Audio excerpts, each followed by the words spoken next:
We were aiming for 2 billion, and yeah, well, they only gave us 1, so, you know, but sometimes shit happens. You've closed the Instagram acquisition. Yeah, can you talk about it now? Why did you do it, and what are you going to do with it? Oh, yeah, so Instagram is great.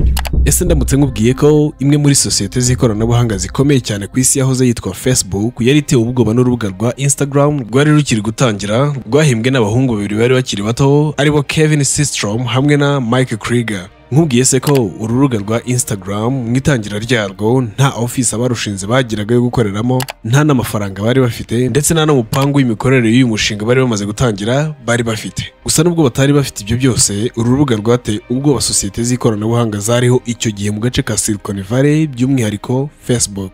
Ntabwo byarangiriye mu gutitiza Silicon Valley gusa, kuko Instagram icyo gihe yari nahanganye na Facebook bya nyabyo, ku buryo byatumye Mark Zuckerberg ahitamo kugura Instagram kuri miliyari imwe y'idolari. Iyi ni inkuru y'uko Facebook yaje kugura Instagram kubera guterwa ubwoba n'igikuriro Instagram yari iri kugira muri icyo gihe. Iyi ni inkuru y'amabanga yihishe inyuma y'iyi deal ya miliyari y'idolari, ndetse n'uko Instagram yaje guhinduka urubuga rumeze nk'uko turubona uyu munsi.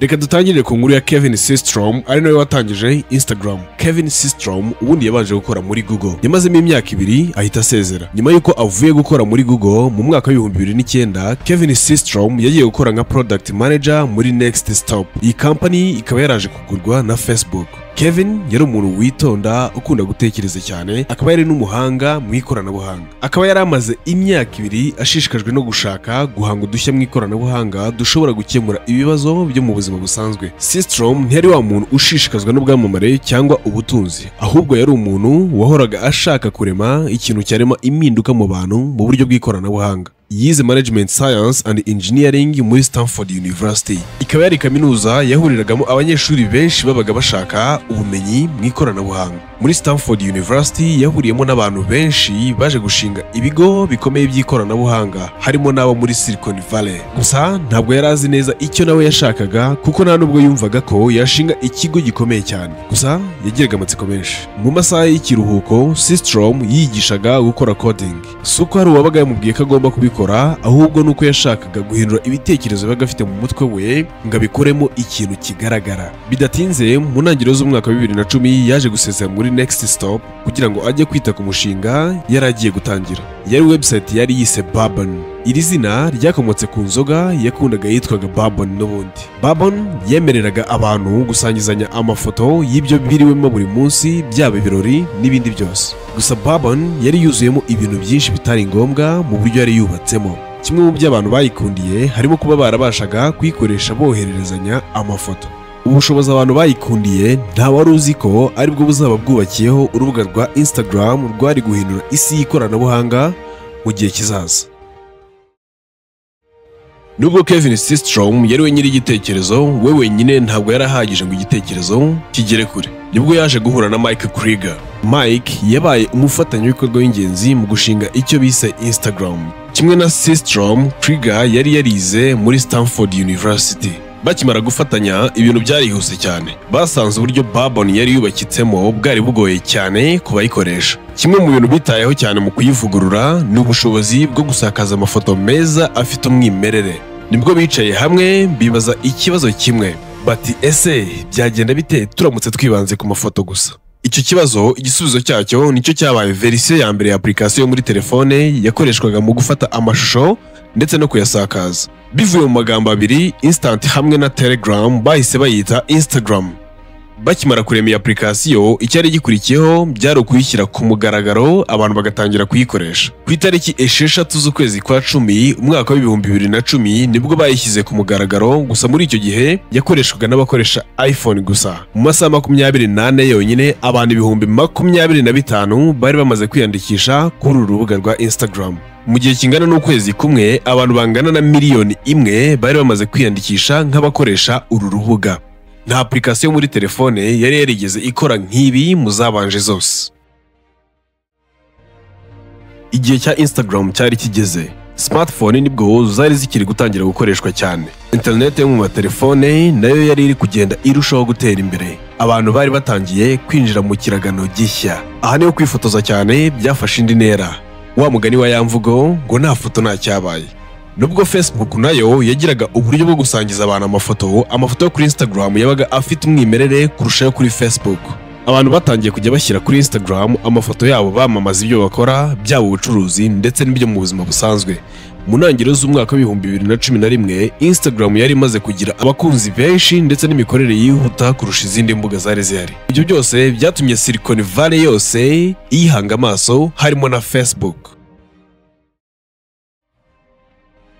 Uko abakoresha Instagram bagendaga biyongera, Facebook yatangiye kuyikurikiranira hafi cyane. Instagram yari iri gukurura amamiliyoni y'abantu bashya, by'umwihariko abakoresha telefone. Ikindi kandi abantu bakundaga uburyo Instagram yagiraga amafoto meza. Muri icyo gihe Facebook yari ifite ikibazo gikomeye cyane. Program yayo yo muri telefone ntiyakoraga neza, yaratindaga kandi inaremereye cyane. Hakiyongeraho no kuba amafoto yayo yari mabi. Facebook yatangiye kubona ko icyo yabuze ari cyo Instagram iri kuyikubitisha amafoto meza. Bakimara kubona ko Instagram iri kubarusha amafoto meza, muri Facebook naho batangiye gushyira imbaraga mu gushaka uko bakongera ubushobozi bwa Facebook mu kugumana umwimerere w'amafoto. Ndagira ngo mwibutse ko Twitter nayo yari ihari icyo gihe. Ibyo byose nabo barabibonaga ndetse baratangiye no gutekereza uko bagura Instagram. Icyo gihe Mark Zuckerberg yaratekereje asanga icyo akwiye gukora ari ukugura Instagram aho guhangana nayo. Ibyo kandi akabikora vuba kuko byarashobokaga ko na Twitter iyigura. Aha niho Mark Zuckerberg yatangiye gutegura uko yagura Instagram itaramuvana ku isoko. Mu gihe Facebook yari iri gukurikirana uko Instagram izamuka banategura kuyigura, wari umuyobozi wa Twitter icyo gihe Jack Dorsey yakundaga Instagram cyane. Yari n'umwe mu bayikoresha ndetse banayishyigikiye kuva kera. Mu ntangiriro z'umwaka wa 2012, Twitter yagize igitekerezo cyo kugura Instagram mu buryo butashyizwe ku mugaragaro. Ariko hari ikibazo kimwe gikomeye cyane. Kevin Systrom ntiyifuzaga kugurisha Instagram by'umwihariko kuri Twitter. Yizeraga ko Instagram ifite ahazaza heza iri mu biganza bye, kandi ko ishobora gukura ku giti cyayo idashingiye ku yindi sosiyete. Nyamara Twitter ntibigeze bamenya ko icyifuzo bari bafite cyashyize igitutu gikomeye cyane kuri Facebook. Iyo Twitter igura Instagram yari kuba ihanganye ku mugaragaro na Facebook. Nyuma yuko Facebook isobanukiye ko Instagram iri kuzamuka vuba cyane byihuse kandi ishobora no kuyihangara ku isoko, Mark Zuckerberg yahise atangira gupanga kuyigura. Mark Zuckerberg kugira ngo ayigure byasabaga ko akora ibyo akora byose Twitter itaramutanga. Zuckerberg aho gutumiza inama y'abantu benshi cyangwa kohereza abanyamategeko ngo babimugiremo, Zuckerberg yahisemo guhamagara Kevin Systrom washinze Instagram, akaba ari nawe wayiyoboraga, amuha ubutumire mu rugo iwe i Palo Alto. Bagirana ikiganiro cyihariye hagati yabo. Mark Zuckerberg yarazi ko Systrom akunda cyane Instagram. Ntiyayifataga nk'ikintu yagurisha gutyo gusa, ahubwo yayifataga nk'igihangano cye. Yarayikundaga cyane kandi yashakaga ko ikomeza gukura kandi ikagumana umwimerere wayo. Niyo mpamvu ageze mu rugo kwa Zuckerberg atatangiye aganira ku mafaranga, yatangiye amubwira ko bagirana ubufatanye bagakorana. Zuckerberg abwiye Systrom ko Facebook yemera ko mu mikoranire yabo Instagram izagumana ubwigenge bwayo, igakomezanya amazina n'ibirango byayo, ikazajya inafata ibyemezo ku bijyanye n'imikorere yayo. Hanyuma Facebook ikayunganira mu bikoresho ndetse n'ibindi byose bari bakeneye. Uko Systrom yumvaga amagambo ya Zuckerberg, yahise yumva agize icyizere ko imikoranire yabo izagenda neza cyane, ko uko yifuzaga ko Instagram iguma kose Zuckerberg yabyemeye. Mu gihe ibiganiro hagati y'abagabo bombi byari bitaragera ku mwanzuro, Instagram yasohoye verisiyo yayo ya Android. Mu masaha 24 abantu barenga miliyoni imwe bahise bayidownloadinga. Ibi byateje igitutu kuri Facebook ndetse na Twitter.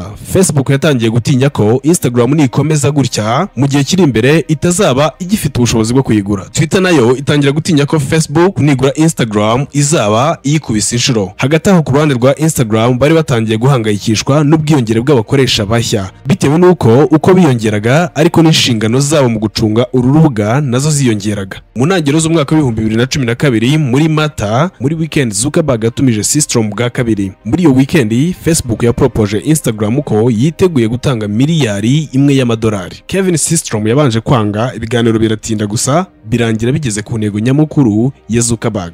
urubuga rwa Instagram ruba rugiye mu biganza bya Facebook gutyo. Ku itariki 9 Mata umwaka wa 2012 Zuckerberg yashyize ubutumwa kuri Facebook agira ati "We agreed to acquire Instagram and their talented team. We believe it is the right moment to join forces. Instagram will stay independent." Tugenekereje mu Kinyarwanda yari avuze ati "Twumvikanye na Instagram ko tuyiguze n'ikipe yabo y'indashyikirwa. Twizera ko iki ari cyo gihe cyo gukorera hamwe. Gusa Instagram izakomeza kwigenga nk'ibisanzwe." Icyo gihe kimara kwandika ibyo byose kuri Facebook, isi yose yarumiwe. Ku mbuga nkoranyambaga abantu batanze ibitekerezo bitandukanye, harimo abo bitashimishije n'abatunguwe n'ubwinshi bw'amafaranga Zuckerberg yaguze Instagram. Ariko kuri Zuckerberg gutanga miliyari imwe kuri sosiyete ntoya nka Instagram ifite abakozi 13 bonyine ntibyari ukugura icyo Instagram yari cyo, ahubwo byari ukugura icyo Instagram yari kuzaba cyo. Instagram imaze kwinjira mu biganza bya Facebook yateye imbere ndetse abakozi bariyongera, inagwira ku isi hose. Muri application ya Instagram haniyongeremo features nka explore page, direct messaging, video call, stories, IGTV, reels, business accounts ndetse no kwamamaza cyangwa se ads. Ibyo byose byatumye Instagram ikomera cyane. Nubwo Instagram yateye imbere cyane imaze kwinjira muri Facebook, gusa hatangiye kuzamo uruntu. Kevin Systrom yatangiye kubona atagifite uburenganzira bwuzuye ku rubuga yashinze. Aho ni mu gufata ibyemezo byerekeranye n'impinduka ziba ku rubuga. Ibi byatumye mu mwaka wa 2018 Systrom ndetse na Krieger bahitamo kuva muri Facebook. Bumvaga ubwigenge bwabo kuri Instagram butangiye kugabanuka. Nyamara nubwo bagiye, umurage wabo warakomeje. Instagram yakomeje kuba urubuga rukomeye cyane ku isi. Nubwo Facebook yatanze miliyari imwe y'amadolari, uyu munsi Instagram ifite agaciro ka miliyari zisaga 200 z'idolari. Byose hamwe ari Facebook ndetse na Instagram, Mark Zuckerberg yabibumbiye muri kompanyi imwe yise Meta. Uyu niwo musozo w'iki kiganiro, mbashimira kuba mwakurikiye. Naho ubutaha.